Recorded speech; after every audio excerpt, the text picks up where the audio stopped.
मुंबई शहर से आपकी अदालत में आपका स्वागत है। इस कार्यक्रम में हर सप्ताह हम पेश करते हैं एक ऐसी हस्ती को जिससे आपने प्यार दिया, मान दिया, सम्मान दिया, बड़ा बनाया और फिर जनता उससे सवाल करना चाहती है, इल्जामात लगाना चाहती है, उसके काम का हिसाब किताब लेना चाहती है।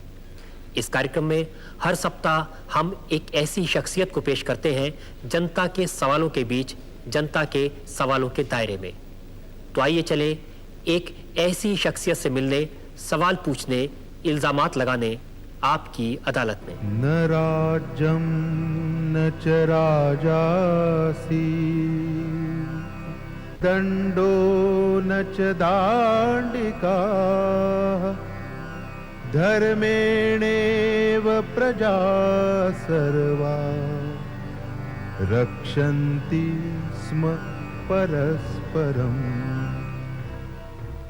शिवसेना प्रमुख बाला साहब ठाकरे जनता की अदालत में हाजिर हो।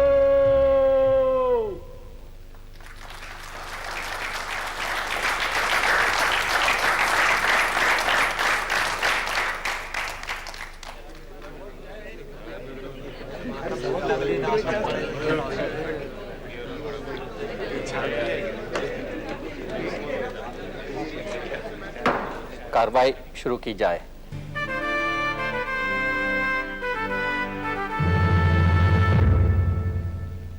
जनता की अदालत में मुलजिम बाल ठाकरे पर आरोप है कि इनकी राजनीति सांप्रदायिकता पर आधारित है।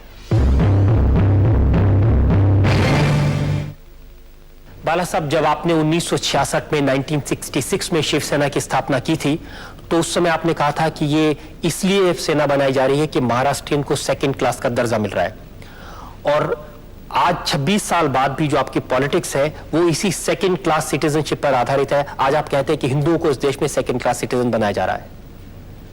पहले गुजरातियों पर आपका हमला था, साउथ इंडियंस पर हमला था, आज मुसलमानों पर है। नहीं, ये सरासर गलत है। 66 में जब भी मैंने शिवसेना शुरू की तो मैंने उनको आह्वान किया था, गुजराती भाइयों को, कि आपके हाथ में लक्ष्मी है और हमारे साथ सरस्वती हैं, और दोनों हाथ बटाएंगे तो सिर्फ महाराष्ट्र का नहीं, गुजरात का नहीं, पूरा देश का भला हो जाएगा। और ये भी मेरा कहना था सभी लोगों को कि आप आएंगे तो आपके साथ और नहीं आएंगे तो आपके बिना, मगर हम चलते रहेंगे। और दूसरा जो आपका इल्ज़ाम है मेरे पर कि मैं मराठी लोगों के बारे में, ये मैंने शिवसेना शुरुआत की, ये सच है।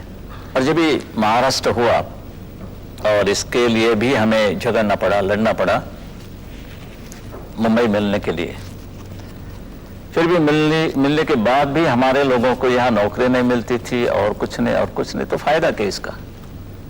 क्यों कहे कि हमारी कैपिटल है, राजधानी है? तो इसके लिए ये शुरुआत होगी। कहीं ना कहीं तो जब भी बेइंसाफी होती है तभी ये बातें शुरू होती हैं। और आपने जो कहा कि पहले गुजराती के बारे में मैं ये था और अभी मैं मुसलमानों के दुश्मन हो या खिलाफ हो, ऐसी भी कोई बात नहीं है। I want everyone to be nationalist minded. सवाल यह है कि जो जितने लोग यहाँ रहते हैं वो खुद को समझेंगे कि हम ये देश के रहने वाले हैं, ना हम हिंदू हैं या मुसलमान हैं या क्रिश्चियन और कोई नहीं। बट जब ये वो कहते हैं कि खुद हम मुसलमान हैं तो हमें कहना पड़ता है कि हम भी हिंदू हैं। बाला साहब, सवाल ये था कि आपकी जो पॉलिटिक्स है उसका पॉलिटिक्स चेंज नहीं हुई, उसका जो बेस है वो कम्युनलिज्म है। अगर सांप्रदायिकता ना हो, फिरका परस्ती ना हो तो आपकी पॉलिटिक्स ही नहीं चलेगी। कम्युनल कौन नहीं है? पंडित जवाहरलाल नेहरू भी कम्युनल थे। मैंने किताब पढ़ी कृष्ण मेनन की, और वहां उन्होंने लिखा था, पंडित जवाहरलाल नेहरू से कहा था उन्होंने कि पंडित जी, आप हमेशा कहते हैं कि आप उत्तर प्रदेश के रहने वाले हैं, हम मेरा यूपी करते रहते हैं, मगर उन्होंने याद दिला दी कि आप पंतप्रधान है पूरे हिंदुस्तान के, यूपी के नहीं। तो यूपी की बात होते तो पंडित जवाहरलाल नेहरू भी कम्युनल थे। एक अभिमान की बात होती है। अभी भाषा वापांतर रचना हो गई है तो हम क्या करें? नहीं, लेकिन आप ऐसे ही मामले उठाते हैं। अगर जैसे बॉम्बे में कभी किसी इश्यूज पर लड़ने की बात आती है तो जितने इश्यूज आप और आपकी शिवसेना उठाती है वो फिर कम्युनिटी से या जो एक शुरू में था एक बात, क्योंकि सेटल होने की बात थी, और सेटल होने के बाद जो हमारे देश के सामने अभी जो पेचीदे सवाल खड़े हुए हैं उसका भी हमारे पर कोई कंधे पर कोई कर्तव्य होता है। मैं आपको अभी ताज़ा उदाहरण देता हूं। जब 6 दिसंबर को अयोध्या में बाबरी मस्जिद का ढांचा गिराया गया तो शिवसेना ने सबसे आगे जाकर के झंडा गाड़ दिया, हमने गिराया, और उसको बड़े गौरव से उसको ओन किया।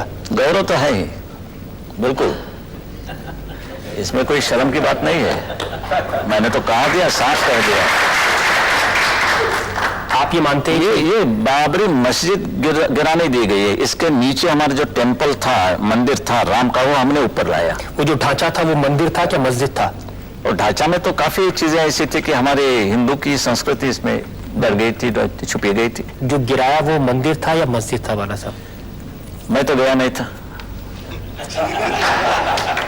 और इसके लिए ऊपर क्या था नीचे क्या था मुझे इतना तो मालूम है। नीचे हमारा मंदिर था और कहीं पोर्शन था वो हिंदू संस्कृति की एक सिंबॉलिक बात थी। लेकिन लोग कहते हैं शिवसेना के तो वहां एक भी आदमी नहीं था। ना, ऐसे कैसे हो? नहीं तो बड़ी शर्म की बात है, और आप ज्यादा पूछेंगे तो सीबीआई मेरे पीछे लगेगा।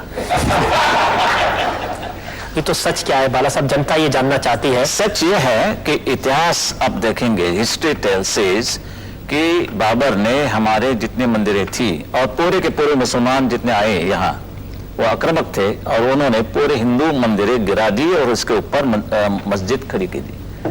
और अभी हम तो आजाद हो गए, हमारे कर्तव्य है कि जो मस्जिद है वो गिराने के बाद हमारे मंदिर हम वहां खड़े कर देंगे। वैसा तो मैं चाहता हूं कि ये मुसलमान भी हमारे साथ शामिल हो जाए इस लड़ाई में, मिशन में।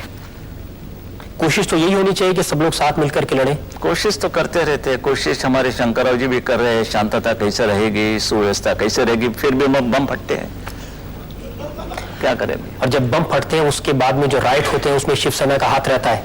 हाथ में पांव रहता है। कम्युनल पैशन को बढ़ाना, कम्युनल पैशन जिसमें लोगों की जान जाए, खून बहे, आखिर हिंदू मरे मुसलमान मरे, खून तो इंसान का बहता है। वो क्या मानते हैं इस पर हमारी पूरी एक्शन कार्रवाई मुनसर होती है। तो आप रिएक्शनरी हम हैं। क्या मार खाते रहेंगे? बम फटने के बाद हम क्या हाथ जोड़ेंगे, भाई क्या आवाज था, ये करें हम? ऐसे बम तो हमने कभी देखे नहीं, दिवाली में भी नहीं। बहुत अच्छा आवाज था, भरने जाने के बाद छोड़ दीजिए। हमने तो बम नहीं फटाए। हमने की जो बात हो रही है, दंगा फसाद होता है, हम नहीं उतरते तो हिंदू मारे जाते। ये सच है, ये मैं नहीं कह रहा हूं, लोगों आम लोगों को ही है, पूछो। लेकिन उस सारे से जो टेरर का, आतंक का जो वातावरण खड़ा हो जाता है उसका, ऐसे परिस्थिति में टेरर होना ही चाहिए। नहीं टेरर होता तो खा जाते, पूरे के पूरे खा जाते। हिंदू राष्ट्र की आपकी संकल्पना क्या है और इसमें किन लोगों को जगह नहीं है? सभी मुसलमान भी रह सकते हैं, क्रिश्चियन भी रह सकते हैं, मगर उनको मानना पड़ेगा कि सबसे पहले ये देश हमारा है, रूल ऑफ द लैंड है, हमारा जो कानून है उनको मानना पड़ेगा। मस्जिद तो गिर गई अभी, लेकिन अगर गवर्नमेंट जैसे अपने नरसिंह बोलते हैं कि हम मस्जिद फिर बांध लेंगे। हमारे नरसिंह राव को नमाज पढ़ने के लिए कोई जगह नहीं है तो मस्जिद बांधने की उससे वो कोशिश कर रहे हैं, और हमने भी कोई इसको विरोध नहीं किया। मगर बाबरी मस्जिद का क्या, बाबरी नाम का क्या जाता है ताल्लुक? कई मस्जिद खड़ी हो सकती है, मगर why we should be actually interested in that name Babri? कि बाबर तो हमारा कोई नहीं था। तो ये सब पॉलिटिक्स है, और ये चुनाव में हम तो मत के गुलाम होते हैं, we are the slaves of votes, और इसलिए पूरा देश का मामला बिगड़ जा रहा है। Would you fiercely oppose that thing, oppose that construction of masjid again? वो है तो अपोज, क्या जरूरत क्या है? किसको आप खुश करने की कोशिश करें, किसको और क्यों? पहले तो हमारे देश के खिलाफ कोई कदम नहीं उठाना चाहिए। Nothing at the cost of my nation, mind you, ये हमारा धोरण है। और ये मेरा जो हिंदुत्व है, ये हमारा राष्ट्रीयत्व है, और ये राष्ट्रीयत्व इस देश में गुनाह हो तो मैं बार बार करूंगा, मरते तक। आप उनके बारे में कह रहे हैं, वो भी आपके बारे में कह सकते हैं, भावना नहीं है उनके पॉलिटिक्स के लिए आप ये कर रहे हैं। पॉलिटिक्स की बात करें तो मैं आपको यहाँ वचन देता हूँ, प्रॉमिस करता हूँ कि मैं चुनाव नहीं लड़ूंगा। और क्या चाहिए आपको? लेकिन आपकी पार्टी तो उसका फायदा उठा करके पावर में आने की चुनाव मेरा कोई ऑक्सीजन नहीं है, इस पर हम नहीं जिंदा रहते हैं। बस हम काम करेंगे, समाज सेवा करेंगे, ये मेरा वचन है आपको। मैं पॉलिटिक्स में ये बात नहीं, मैं सिर्फ लड़ रहा हूं हक से। मेरे देश की हालत देखने के बाद हमें इतना दुख होता है कि हमारा क्या रहा है। अगर वो नमाज पढ़ेंगे सड़क पे तो फिर आप कहेंगे महाआरती होना चाहिए सड़क पे। वो कहेंगे कि पाकिस्तान डे सेलिब्रेशन में कोई जाएगा तो उसके खिलाफ आंदोलन करेंगे। ये जो, अगर वो लोग सांप्रदायिक हैं तो आप भी सांप्रदायिक हैं, अगर वो लोग कम्युनल हैं तो आप भी कम्युनल हैं, अगर वो लोग फिरका परस्त हैं तो आप भी फिरका परस्त हैं। सवाल यह है कि शुरुआत हमेशा ये लोग करते हैं, सबूत है मेरे पास साथ। नमाज पढ़ने के बारे में तो हम कभी रोका नहीं उनको, वो जा सकते हैं, मस्जिद में जा सकते हैं, नमाज पढ़ सकते हैं, ईद या कहीं उनके त्योहार होते हैं वो मनाना कर सकते हैं। फिर भी जब ये रास्ते की बात आती है, कैसे हम ये बर्दाश्त करेंगे? ये तुम्हारा धर्म होना होगा तो हमारे भी धर्म में, आपका धर्म, हमारा किसी का भी धर्म, ये मस्जिद में होना होगा या घर में।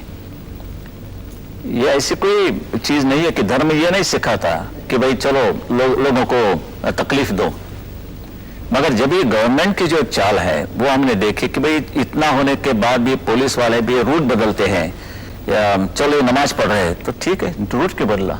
चलो अभी नमाज पढ़ने के बाद आप रूट बदलने लगे तो हम महाआरती शुरू करते हैं कि इस देश में तो सर्वधर्म समभाव है, उनका भी एक हक है, हमारा भी है, उनका भी है, चलो रास्ते पर एक कर देंगे ये बात। ये हमने जानबूझकर किया, क्योंकि हमने कहने के बाद भी ये बात बढ़ती रही।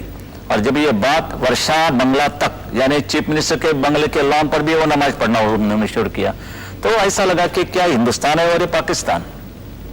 पाकिस्तान में भी इतनी उनकी फ्रीडम नहीं मिलती जो हमारे देश में मिलती है। इसको कहते हैं ना बाला साहब, रिएक्शनरी होना, प्रतिक्रियावादी।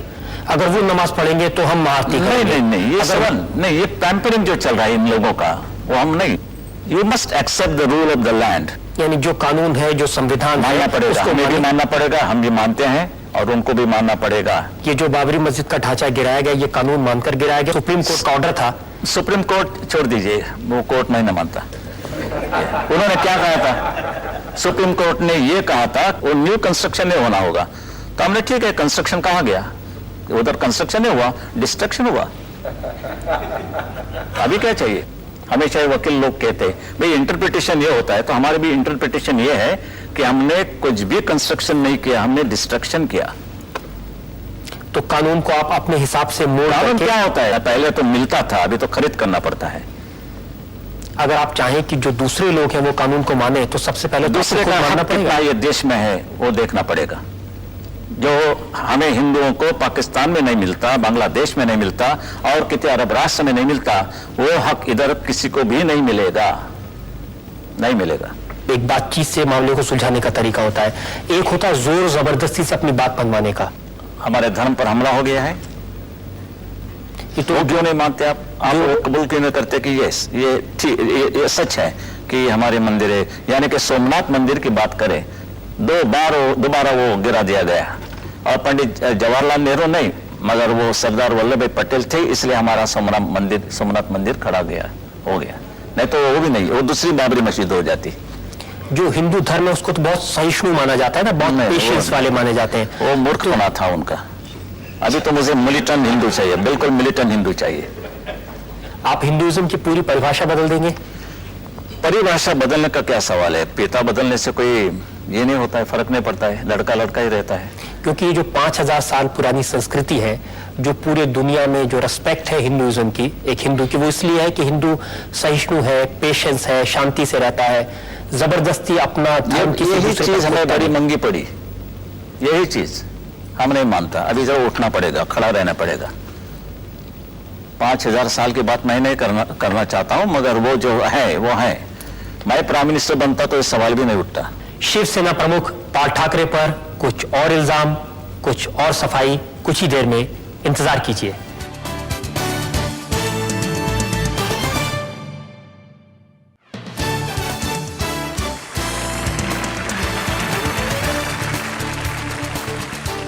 अब बारी है आपकी अदालत में बाला साहब ठाकरे पर अगले आरोप की। मुलजिम बाल ठाकरे पर जनता का इल्जाम है कि इन्होंने बंबई में क्रिमिनलाइजेशन ऑफ पॉलिटिक्स को बढ़ावा दिया है।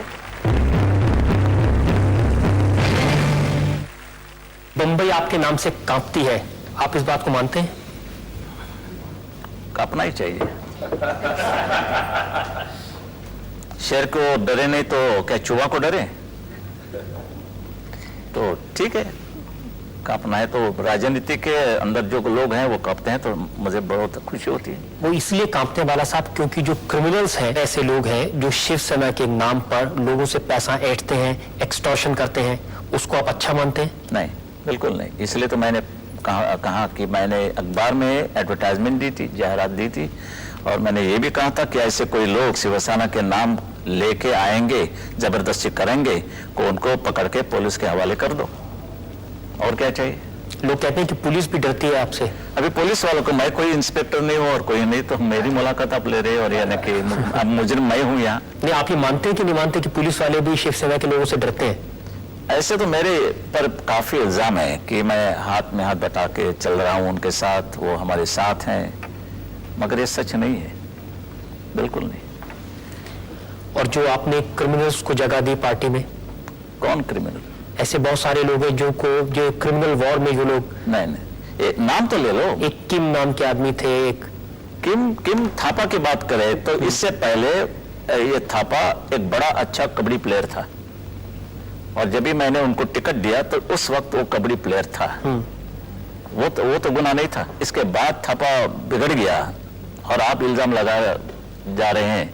रमेश मोरे, विट्ठल चौहान, नहीं, ये they were not criminals, but they died in gang wars.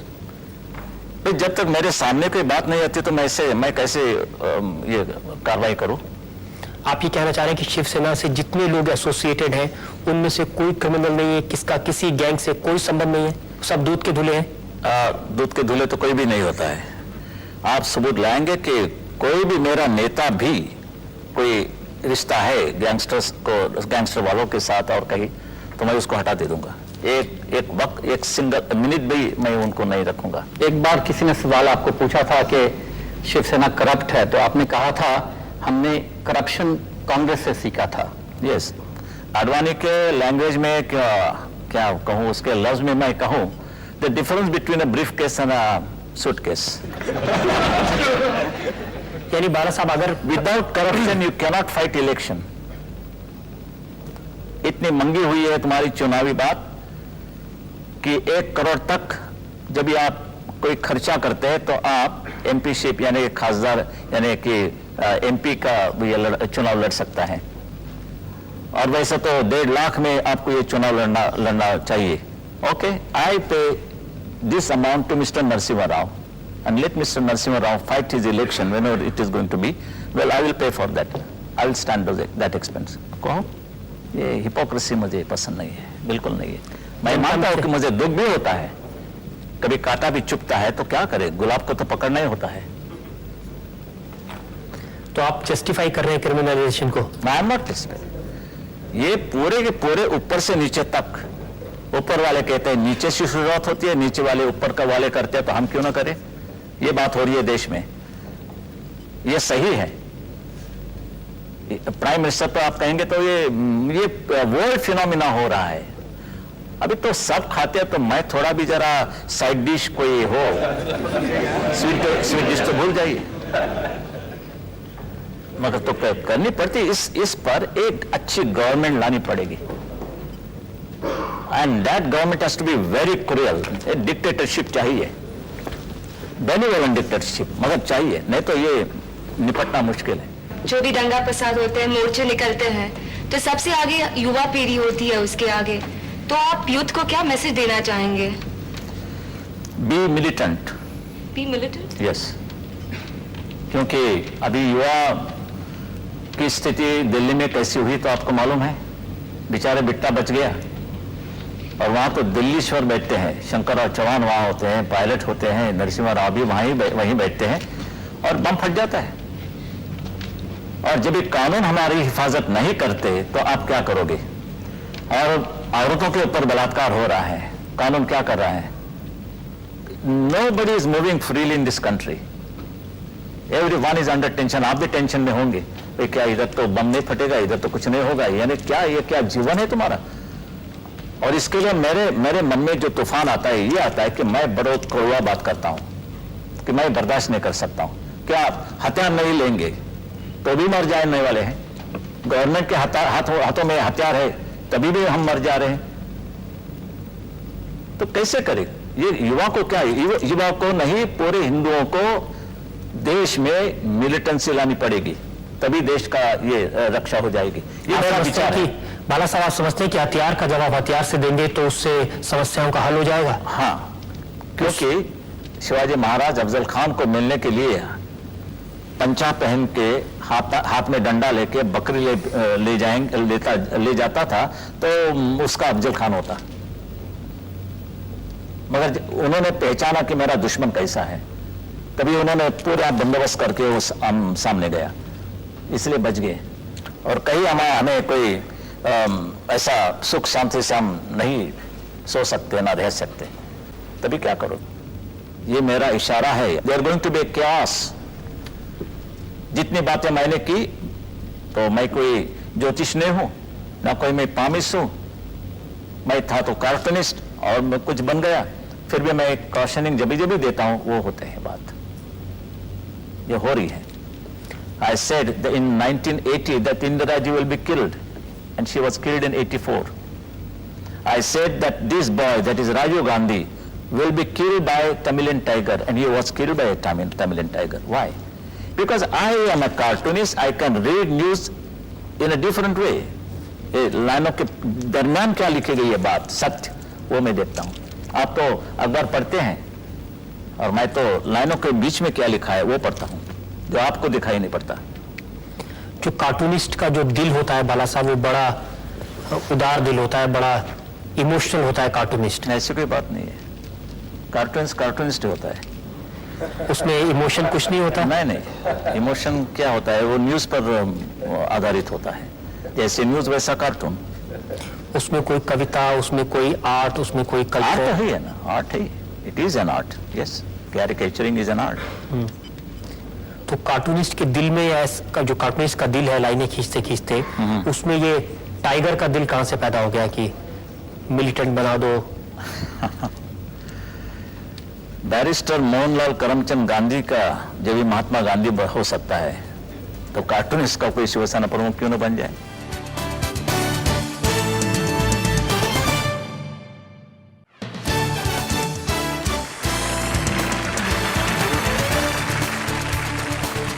मुलजिम बाल ठाकरे पर आरोप है कि प्रेस के प्रति इनका रुख नेगेटिव है। आजकल अखबार वाले आपके घर के बाहर मोर्चा पर भी बैठने लगे हैं, दिल्ली से आकर पत्रकार, और उनकी शिकायत यह है कि जो अखबार वाले आपकी बात या आपकी पार्टी की बात नहीं मानते, उनकी पिटाई कर दी जाती है। नहीं, जो तमाशा हो गया मेरे खिलाफ शिवसेना भवन के सामने, आप पूरी लिस्ट, आप पूरे जो लोग वहां जमे थे, इकट्ठा हुए थे, सब पूरे के पूरे लिस्ट देखिए, दे वर ऑल लेफ्टिस्ट, पूरे के पूरे, चाहे वो निखिल चक्रवर्ती हो और कोई हो, एन राम हो, नीचे तो पूरे के पूरे कम्युनिस्ट लोग खड़े थे। ऐसे लोगों की मुझे परवाह नहीं है। आप सोचते हैं कि दिलीप पटगांवकर और गोविंद तलवलकर कम्युनिस्ट हैं? एक दो चीजें, बातें तो छोड़ दीजिए, आदमी को छोड़ दीजिए, कि पूरे के पूरे बैन, यानी कि 10 में से 8 आदमी मैं कहता हूं पूरे कम्युनिस्ट थे, यानी कि लेफ्टिस्ट, लीनिंग टुवर्ड्स लेफ्टिस्ट। ये जो ओवरऑल बिहेवियर है बाला साहब प्रेस के प्रति, ये सिर्फ बॉम्बे में नहीं है, राइटर्स बिल्डिंग में भी अखबार वालों की पिटाई होती है, अयोध्या में भी अखबार वालों की पिटाई हो रही। दूसरे कोई लोगों ने की, हम करते तो बम मारते, कोई जुलूस निकालते, कोई गड़बड़ करते, गवर्नमेंट के पास जाते, सीएम को कोई निवेदन देते, ये होती है हमारे पास, ये तो मुसीबत है।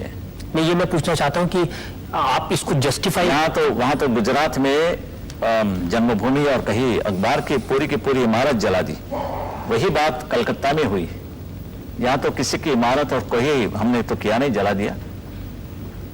मैं पूरे वैसे तो पत्रकारों के खिलाफ मैं नहीं हूं, क्योंकि I am also cartoonist, that means a part of that industry और वर्ल्ड। आप जर्नलिस्ट हैं, कार्टूनिस्ट हैं, आपने अपना कैरियर फ्री प्रेस जर्नल से शुरू किया था। Yes. उसके बावजूद कोई अखबार वाले आपके खिलाफ लिखे, आपकी पार्टी के खिलाफ लिखे, उसको फ्रीडम ऑफ एक्सप्रेशन तो होना ही चाहिए ना। फर्स्ट उनको कहिए फ्रीडम का स्पेलिंग क्या होता है और उसका अर्थ क्या होता है। You must know your limits as a journalist, a responsible journalist. Freedom का क्या मायना होता है। कभी हम शुरुआत करते तो आप इल्जाम लगा सकते हैं, मगर शुरुआत वो लोग करते हैं, क्या हम बर्दाश्त करें? गलत बात छपने के बाद भी मेरे कैरेक्टर असैसिनेशन जब भी होता है, मैं तो नहीं कुछ करता हूं, मगर मेरे लोग तो हैं। अभी तो हिस्ट्री है शिवसेना की, जब भी किसी अखबार वाले ने शिवसेना के खिलाफ लिखा है तो उसकी पिटाई हुई है। कितने लोगों की ऐसे अभी पूरे के पूरे देश के पत्रकार वहां शामिल हो गए। इनमें से कितने, वैसे तो पंजाब में लाला जगत नारायण का खून हो गया, उसका और दूसरे लड़के का खून हो गया। हमारे नागपुर में 5 लोग मारे गए, पूरे के पूरे 5 फैमिली, 5 ये भाई थे, और उसका था एक एडिटर, इंस्पेक्टर ने मारा, और इंस्पेक्टर की बाजू लेने वाले यही अखबार वाले हैं। वो कहने लगे कि उसको क्या जरूरत है उसको इस पर हमला करने की, प्राइवेट लाइफ को स्पर्श करने की, और ठीक हो गया। अभी उधर ठीक हो गया, और मैंने जब ये तमाचा लगाया तो आप कहते हैं कि कैसे मीडिया पर हमला हो गया। खून चलता है, मेरा तमच्चा नहीं चलता, मेरा एक लाफा नहीं चलता इन लोगों को, मैंने तो मारा नहीं। कोई बात ऐसी है कि हमारे में भी कोई कार्यकर्ता ऐसे होते हैं कि उनको वो बर्दाश्त नहीं करेंगे। कोई मुझे पागल कहेंगे तो कैसे कहेंगे, कैसे करें वो? आपकी मर्यादा का जब उल्लंघन होता है तभी उनका भी उल्लंघन होगा। जब मैं एक लाफा चढ़ाऊंगा तो मेरी ये भी तैयारी होनी होगी कि मुझे भी कोई लाफा चढ़ाएगा। आपका जो अखबार है सामना, अगर इसमें किसी के खिलाफ खबर छपे और वो आकर उसके एडिटर को ऐसे धक्का मुक्की करे, मारे पीटे, तब आप क्या करेंगे? क्या उसको सही मानेंगे आप? सही मानना होगा, मगर जब तक हम हमला नहीं करते तो नहीं बर्दाश्त किया जाएगा। हमला हमने किया, यानी कि मेरे आदेश के ऊपर वो कोई बर्ताव हो गया कि कोई लोगों ने मारपीट की या हाथापाई की, तो मैं समझ सकता हूँ। जो रिस्पॉन्सिबिलिटी ये आपकी मीडिया की होगी वो संभाले, ठीक तरह से संभाले, कोई तकलीफ नहीं होगी किसी को। पत्थर मारने से कीचड़ उड़ता ही है, ये मत बोलो। तो पत्थर मत मारिए, कीचड़ नहीं उड़ेगा।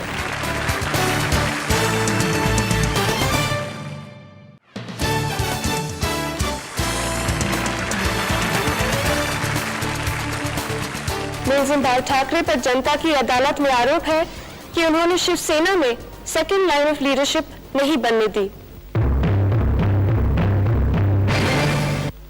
शिवसेना यानी बाल ठाकरे यानी शिवसेना, आपके अलावा कोई दूसरा नेता उसमें आ ही नहीं सकता। आप मानते हैं इस बात को? नहीं, बिल्कुल नहीं। शिवसेना में दूसरी सेकंड रैंक भी तैयार हैं। और जितनी पार्टीज हैं उनमें अध्यक्ष बदलते हैं, उनमें सेक्रेटरीज बदलते हैं। ये पार्टी ऐसी है जिसमें 1966 में जब बनी थी आप प्रमुख थे, और आज 26 साल से आप अकेले प्रमुख बने हुए हैं। इसलिए अभी तो किसी और को प्रमुख बनने का मौका नहीं मिला। नहीं, वो I don't have that Richard democracy in my party. वो हम ही रहेंगे जब तक मैं हूं, और ये चुनाव बिनाव वगैरह मुझे पसंद नहीं है। चुनावी बातें तो मैं न मानता नहीं, और because I am there the party has survived. ये तो सबसे पहले उसकी भी कांग्रेस बनती। आप लोकतंत्र में विश्वास नहीं रखते? नहीं, लोकतंत्र क्या होता है? गुटबाजी है, ये सब चलते, ओनली ग्रुपिज्म, दैट इज लोकतंत्र कहते। नाम अच्छा है मगर पार्टी को बहुत महंगा पड़ता है। जब हटना होगा तो मैं खुद जाऊंगा, और गया भी था, एक बार नहीं 2 बार मैंने इस्तीफा दिया था। लोगों ने मुझे फिर वापस लाया। लोग कहते हैं वो तो नाटक किया। अभी जो मैं करता हूँ नाटक होता है, तो मैं क्या करूँ? अभी मेरे दिल से पूछो, उनके दिल से पूछो। चाहे मैं नाटक करूँ तो भी लोगों ने मुझे वापस क्यों लाया? क्या वो लोगों का भी नाटक था वापस लाने का? तो ये मान ले बाला साहब की शिवसेना इस बाल ठाकरे इस शिवसेना। आगे का तो मैं नहीं कुछ कर सकता हूं। तो आज तो है भी ऐसी बात है, और क्योंकि दूसरी रैंक है, जैसे कि मनोज जोशी है, सुधीर जोशी है, दत्ताजी सालवी है, वामन राव महारिक, बहुत काफी नवलकर। जब भी मैं नहीं होता तो वो निभाते हैं सब कुछ। शिवसेना में आपके बेटे हैं उद्धव ठाकरे और आपके नेफ्यू राज ठाकरे, वो कंट्रोल करते हैं पीछे से, और आपके जाने के बाद में ये जो मेरे पास पीछे की कोई बात नहीं होती, आगे की बात होती है, सामने की बात होती है. If they want they may, but I will not do it my self. मैं खुद नहीं करूंगा कि चलो आज मेरा लड़का बैठेगा तुम्हारे सर पर, ये मैं नहीं करूंगा. मगर लड़के में कोई कर्तृत्व हो वो खुद आएगा, आगे आएगा. ये जो डायनेस्टिक रूल है इसको आप सपोर्ट करते हैं कि आपके बाद आपका बेटा इस गद्दी को संभाले या नेफ्यू इस गद्दी को संभाले? डायनेस्टिक रूल का सवाल ये होता है जब भी दम नहीं होता है लड़के में तो भी वो बिठाया जाता है, और मेरे लड़के में कोई दम होगा तो वो बैठेगा. दम है उसमें? अभी लड़का तो है, कैसे कहूं नहीं दम है तो वो दम मारेगा, घर में जाएंगे.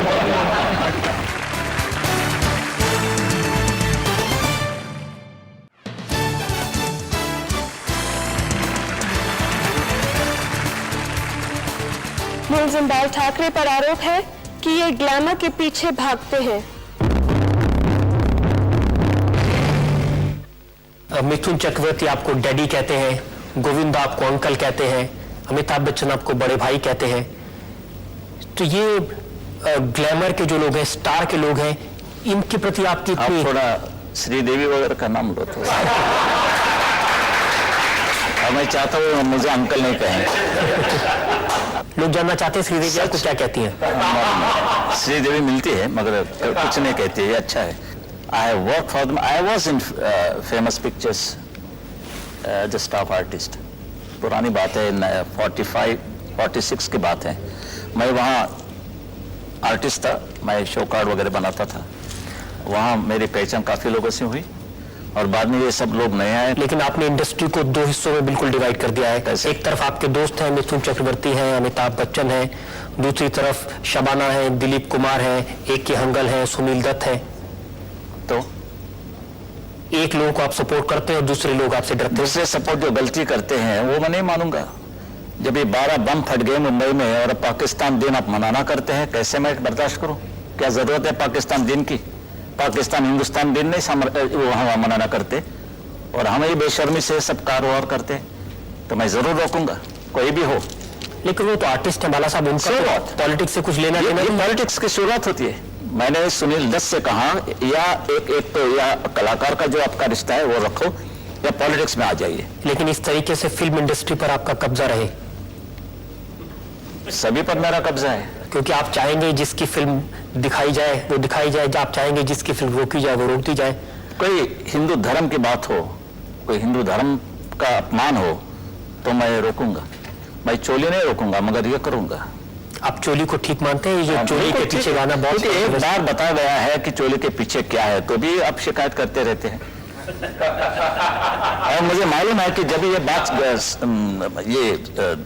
उन्हें गाने में बताया गया कि चोली के पीछे दिल है तो काफी लोग नाराज हो गए. अच्छा नहीं लगा उनको? नहीं, क्योंकि जो चाहते वो नहीं मिला उनको.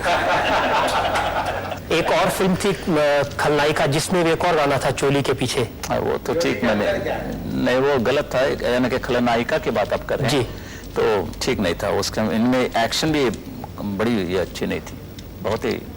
उसको आप अप्रूव नहीं करते? नहीं, वो तो कोई कंट्रोवर्सी नहीं हुई, बात भी नहीं बनी. और जब ये वो बात सुभाष घई मेरे यहाँ आए और उन्होंने मुझे पिक्चर बताया, मुझे अच्छा लगा. एक बड़ी अच्छी धुन है, बड़े अच्छा रिदम है, गाना भी अच्छा है, सब कुछ अच्छा है. ऐसा तो नहीं बाला साहब, जो लोग आपके घर में आते हैं आपको रेस्पेक्ट पे करते हैं, चाहे वो अमिताभ बच्चन हो, चाहे वो सुभाष घई हो, मिथुन चक्रवर्ती हो, उनको आप सपोर्ट करते हैं चाहे वो कुछ भी करें, चाहे वो चोली के पीछे बनाए या चोली के आगे बनाए? नहीं. और बाकी एक बार ऐसे कोई आदमी भेज दो कि उन्होंने गलती की है और मेरे घर आने से वो गलती दूर हो गई, आप भेज दो किसी को, देखें. तो आप उसमें बिल्कुल फेयर रहते हैं? मैं तो बिल्कुल एकदम सीधा आदमी हूँ and I don't spare anybody because मेरा मन साफ है, मेरा हाथ साफ है, मेरा दिल साफ है. दिलीप कुमार के यहाँ से आपके यहाँ बिरयानी आती थी हमेशा और वो झूठ है, सरासर झूठ है. कभी बिरयानी, वैसे तो दिलीप कुमार मेरे घर पे आके ऊपर मेरे टेरास पे बैठ के बियर और चना खाते थे. अब वो बंद हो गया बाला साहब? अभी तो लगता है बियर भी है, चना भी है, मगर दिलीप कुमार के रास्ते बदल गए. उसकी वजह तो आप उनसे पूछिए. इतना आपका इंटरेस्ट है जो फिल्म इंडस्ट्री में, फिल्म स्टार से आपकी दोस्ती भी है, आप उनकी पार्टी में जाते हैं, वो आपके घर जाते हैं, और वैसे भी आपको अपने लुक्स, अपने देखभाल, इसमें जरा काफी ध्यान रहता है, तो आपको कभी मन नहीं किया कि आप फिल्म स्टार बने? बने तो विलन का ही काम मिलेगा और क्या मिलेगा।